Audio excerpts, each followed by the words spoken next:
മിശിഹായിൽ പ്രിയമുള്ള സഹോദരി സഹോദരന്മാരെ, പ്രിയമക്കളെ, ഇന്നേ ദിവസം മത്തായി അറിയിച്ചുകൊണ്ട് കർത്താവ് മിശിഹായുടെ പരിശുദ്ധ സുവിശേഷം 4-ാം അധ്യായം 10-ാമത്തെ വാക്യം.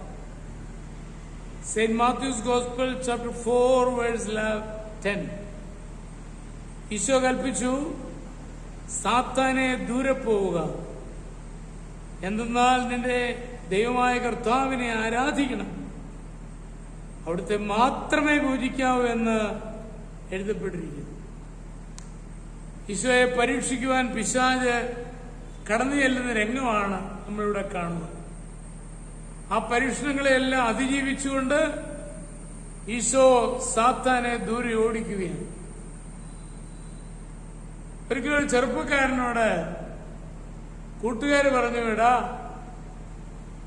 ആ ആനയുടെ മുമ്പിൽ നിന്നൊരു സെൽഫി എടുക്കാവോ? അപ്പൊ അതിനെ എന്നാ കാണാവേ.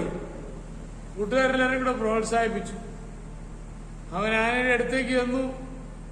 സെൽഫി എടുക്കുവാൻ റെഡിയായപ്പോൾ ആന ഇവനെ തുമ്പിക്കൈയിൽ പിടിച്ച് ഒറ്റ ഏറാണ്. അവൻ അവിടെ തലകുത്തി മറിഞ്ഞു വീണ് അപകടമായി. അവൻ ആശുപത്രിയിലാക്കി. പലരും പറഞ്ഞു, വല്ല കാര്യമുള്ളതാണോ ഇവന് ഈ പണിക്ക് പോകുന്നത്.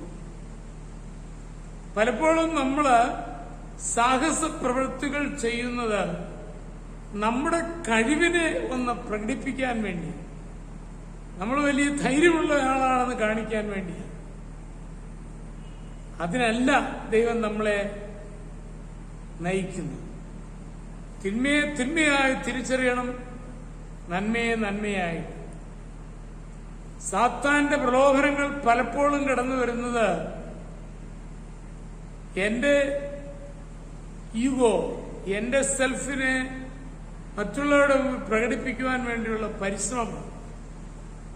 അത് തീർച്ചയായിട്ടും ആ പരീക്ഷണങ്ങളിൽ നമ്മൾ പരാജയപ്പെടുകയാണ്. അതുകൊണ്ട് ഇത് ദൈവത്തിന്റെ ഹിതമാണോ എന്നുള്ളതാണ് പ്രധാനപ്പെട്ടത്. 4 പേരുടെ മുമ്പിൽ പ്രക്ഷോഭിക്കുകയല്ല ആവശ്യം. ഒരു ദൈവത്തിന് ഹിതകരമാണെങ്കിൽ മാത്രം അത് സ്വീകരിക്കുവാൻ തയ്യാറാകും. അതിനായി നമുക്കെല്ലാവർക്കും പരിശ്രമിക്കാം.